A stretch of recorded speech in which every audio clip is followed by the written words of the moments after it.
Bonjour mes amis Gémeaux. Alors donc nous sommes dans cette vidéo pour le mois de novembre.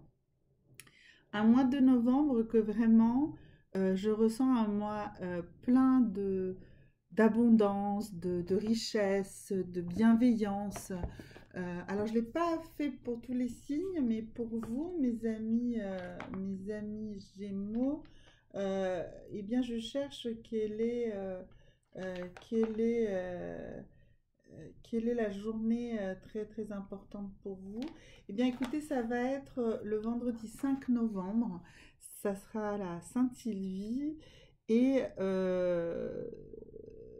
oui, là on est en Scorpion, donc pour ceux qui sont en plus Gémeaux ascendant Scorpion, cette journée sera encore plus puissante, mais aussi tous ceux qui ont tous les autres signes d'eau également avec eux. Voilà. Voilà. Donc le vendredi 5 novembre. Et pour amplifier ce mois de novembre riche, abondant, plein euh, de cadeaux pour vous, eh bien ce sera une pierre de lune qu'il vous faut. Elle va stimuler tous vos principes féminins. Pour tous ceux qui attendent une naissance, bah, ça va être encore plus fort.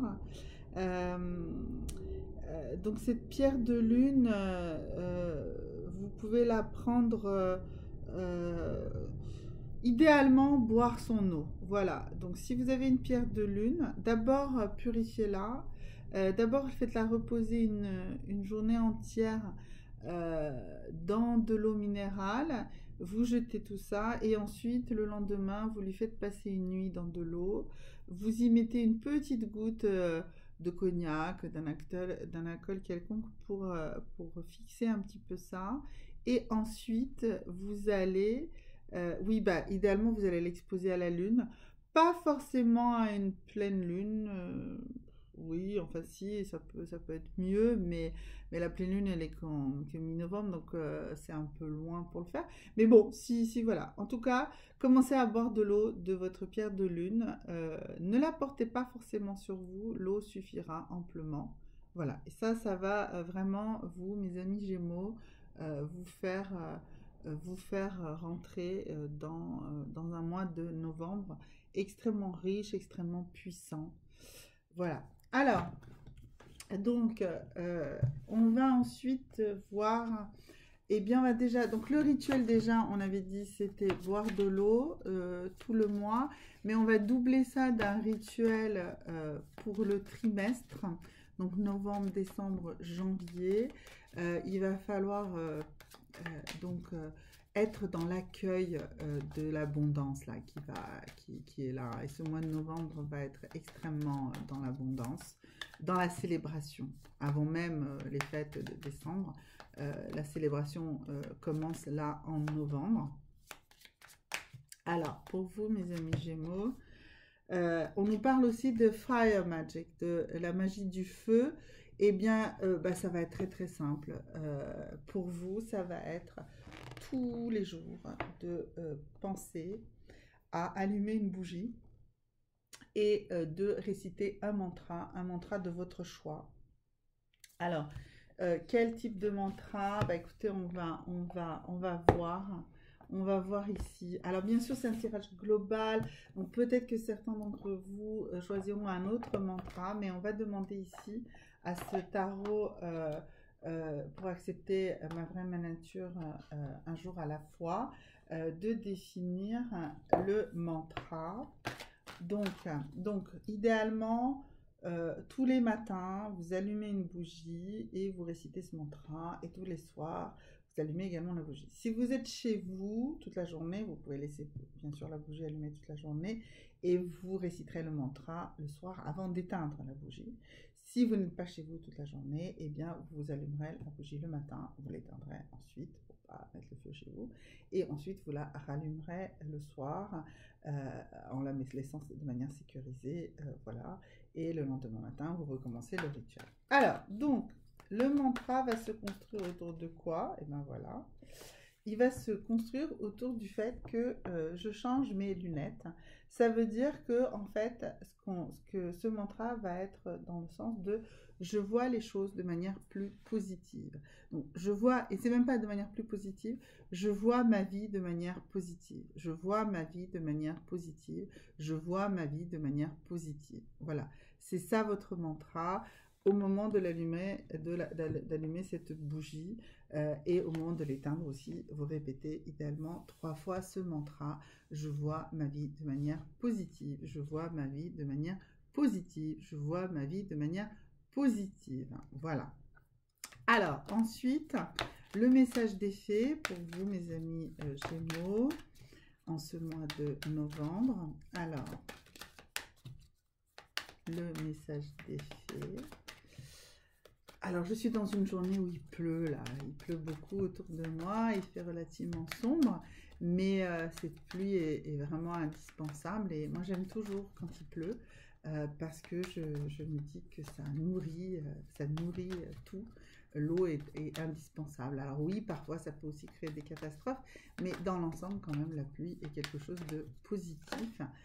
Et donc, j'y vois toujours des choses positives. Alors, ici, le message des fées nous dit sortez d'une situation qui vous fait souffrir. Le mot est walk away, ça veut dire partez. Partez, sortez, abandonnez, laissez tomber, quittez quelque chose, une situation qui n'est pas saine pour vous, qui vous fait souffrir.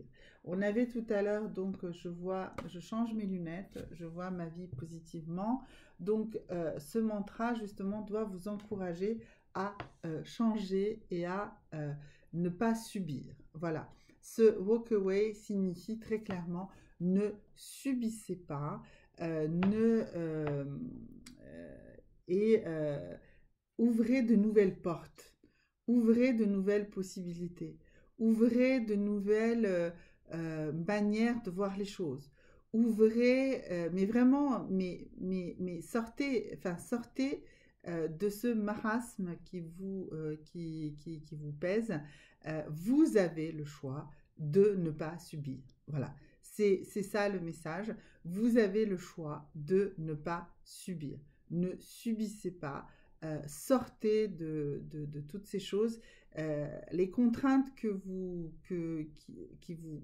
acceptez, c'est elles qui vous font souffrir. Refusez les contraintes, retrouvez votre liberté, ouvrez de nouvelles portes et vous allez voir que vous allez faire énormément évoluer les choses. Alors, on va voir ici avec l'oracle des lunes comment vous allez ouvrir ces portes et surtout le délai en fait nécessaire pour vous, une fois que la porte sera ouverte, vous ayez vraiment franchi cette porte et vraiment commencer à marcher sur ce nouveau chemin. Donc, on va voir ici avec les lunes. Ah ben voilà. Alors, on nous dit ici, ne laissez pas votre passé vous retenir. Donc, vous voyez déjà, donc c'est même pas une histoire de délai, c'est vraiment de faire les exercices que je vous ai donnés, de faire toutes ces choses indispensables de rituels que je vous ai donnés pour vous débarrasser de votre passé. Donc, faites-le, faites tout ce que je vous ai dit en début de la vidéo, en termes de rituel, en termes de boire l'eau de la pierre, en termes d'allumer ces bougies, parce que vous devez en fait arrêter de vous faire retenir, de vous faire freiner dans votre progression à cause des choses de votre passé. Le passé, c'est le passé. Arrêtez d'être dans cette vision de la victime. Dites-vous bien que voilà, si vous continuez à faire en sorte que votre passé vous freine, ça pourrit votre présent et ça pourrit et hypothèque aussi votre futur. Donc le passé, c'est le passé. Quelles que soient les choses qui se sont passées dans le passé, elles sont passées. D'accord ? Voilà, c'est vraiment ça. Il faut que vous reprogrammiez votre esprit par rapport à ça. D'accord? Donc, cette histoire de changer les lunettes, eh bien, c'est vraiment de se dire qu'en fait, si vous commencez à penser différemment de votre passé, si vous commencez à comprendre que votre passé, c'est du passé, je sais, je me répète, mais c'est parce que ça a du mal à rentrer un peu dans vos oreilles, là. Et bien, du coup, vous allez réussir à vivre un présent bien plus intéressant. D'accord? Donc, partez, walk away, c'était échappez-vous, ouvrez de nouvelles portes, sortez de ce passé qui vous emprisonne et qui vous interdit de bouger. Alors, maintenant, les relations amoureuses, oui, bien sûr, c'est ce qui nous constitue, ce qui nous fabrique, les relations sentimentales, les relations amicales. Ah, avant ça, non, pas avant ça. En couple, on va travailler ici sur les valeurs. Donc, on va commencer par les couples, justement. On va commencer justement par cette notion de couple et de ceux qui sont dans un couple qui souffrent ou qui souffrent dans leur couple. Alors, déjà pour vous, une chose, vous devez avoir un regard honnête sur votre relation de couple, sur vous, sur l'autre, mais honnête. Moins dans l'émotion, plus dans le constat des choses concrètes. Donc, il faut que vous regardiez votre couple de manière honnête. Et comment vous allez regarder ça? Eh bien, en vous reposant sur deux valeurs. Alors, on va voir quelles sont les deux valeurs que vous devez utiliser pour regarder honnêtement votre couple. Alors, déjà, ce qu'il faut vous rendre compte, c'est dans votre couple, vous êtes dans cette notion de se secourir l'un l'autre. Donc, est-ce que vous êtes beaucoup trop dans le secours? Est-ce que vous n'êtes pas assez dans le secours? Est-ce que l'autre ne vous n'est pas suffisamment à votre aide? Est-ce que vous n'êtes pas suffisamment à l'aide de l'autre? Est-ce que ce côté secourant de l'un de l'autre étouffe? Voilà, donc vous devez vraiment analyser ça, un regard honnête sur cette valeur-là, sur cette valeur de secourant, d'entraide, de sauveur dans chaque couple. Et puis, la deuxième chose, eh bien, c'est la santé. Donc, votre santé physique, votre santé mentale de l'autre. Voilà, en quoi cela influence sur votre santé. En quoi votre couple actuel perturbe ou améliore votre santé. À mon avis, c'est plutôt qu'une question de perturbation. Ou en quoi votre état de santé améliore ou perturbe et votre rapport à votre propre état de santé ou celui de votre partenaire. En tout cas, il y a une question de se secourir, de s'aider et de santé, de guérison, voilà, c'est là que se situe le nœud du problème dans votre couple. Et il faut que vous trouviez la bonne distance. Voilà, donc alors j'ai des informations bien sûr assez contradictoires sur comment évoluer parce que ça concerne plein de personnes différentes. Donc voilà, n'hésitez surtout pas vraiment à me mettre des petites questions dans les commentaires des vidéos. Actuellement, je réponds plutôt à ce type de questions-là. Si vous voulez, commencez déjà par une question dans les commentaires. Et si vous voulez qu'on aille plus loin, à ce moment-là, on échangera par mail, on verra comment on s'organise. Mais déjà, commencez par des questions en dessous de la vidéo et je retravaillerai là-dessus pour vous. Alors, donc ça, c'était pour ceux qui sont dans un couple dysfonctionnel. Maintenant, pour ceux qui souhaitent rencontrer quelqu'un. Alors, pour ceux qui souhaitent rencontrer quelqu'un, comment vous allez faire? Qu'est-ce que vous devez faire? Qu'est-ce que vous devez modifier, comprendre pour avancer? Alors, allons-y.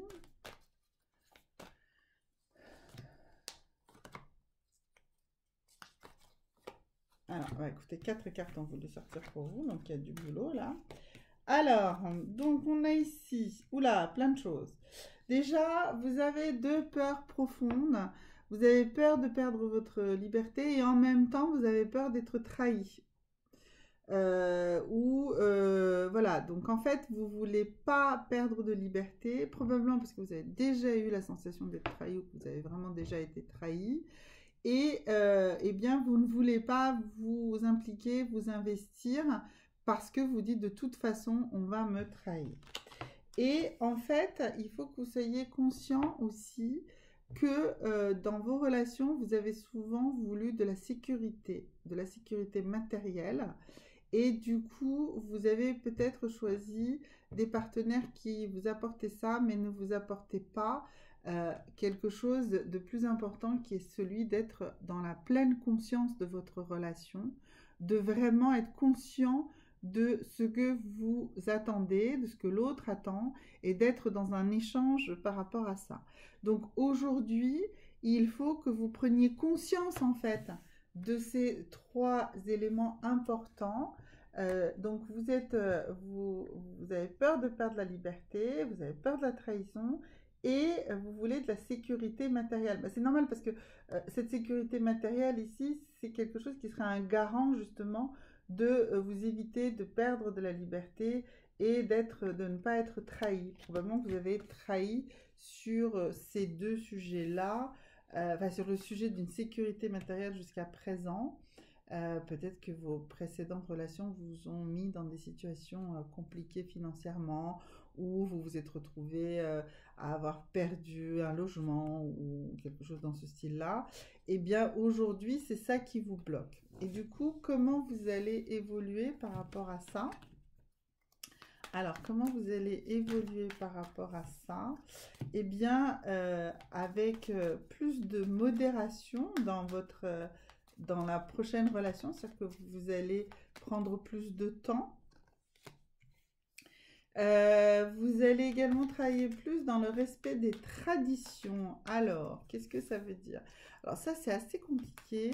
Il faut que vous voyiez, vous, quelles seraient pour vous vraiment les choses qui seraient dans une tradition qui vous est propre à votre famille, à votre entourage, à la société dans laquelle vous vivez. Voilà. Alors, et le respect de soi. Alors, en fait, le truc central, c'est de vous respecter, vous. D'accord? Et en fait, ce respect des traditions, c'est plutôt quelque chose que vous devez voir quels sont les éléments de la tradition de votre famille ou de la tradition de votre tradition culturelle qui sont des contraintes que vous ne pouvez pas supporter et d'autres que vous pouvez supporter, et prenez les traits positifs, ce que vous souhaitez garder de ça, et mettez ça dans votre démarche de rencontre. Mais soyez dans une modération. Voilà, ne vous jetez pas au cou de quelqu'un. Soyez un peu dans la retenue. Donnez-vous le temps de la réflexion, d'accord? Donnez-vous le temps de la rencontre avec cette personne. Ok? Voilà. Et du coup, vous aurez le temps de clarifier ces soucis que vous aviez de peur d'autonomie, de liberté et aussi de trahison. D'accord? Voilà. Soyez plus dans une relation, dans une recherche de relation équilibrée. Vous ne rencontrerez pas quelqu'un sur un coup de foudre, mais plutôt sur une construction. Voilà. Alors maintenant, pour ceux qui viennent de faire une rencontre et qui veulent savoir comment cette rencontre évolue. Alors, comment cette rencontre va évoluer? Une carte pour votre partenaire, une carte pour vous. Alors d'abord la carte du partenaire, voilà. Et ensuite la carte pour vous. Ben voilà, ça y est, elle a bondi. Alors, donc d'abord le partenaire et ensuite vous. Alors, votre partenaire, homme ou femme, a besoin de moments de solitude. Donc, c'est quelqu'un qui a besoin de se sentir seul et de prendre du temps pour soi. Vous, par contre, vous voulez absolument tout contrôler. Donc, il va falloir vraiment travailler sur cette envie de trop contrôler, de trop savoir. Comme on est ici face à quelqu'un qui a besoin de ces temps de solitude, ce ne sont pas des temps où cette personne vous trahit ou quoi que ce soit. Ce sont des temps où cette personne a besoin de temps pour elle-même.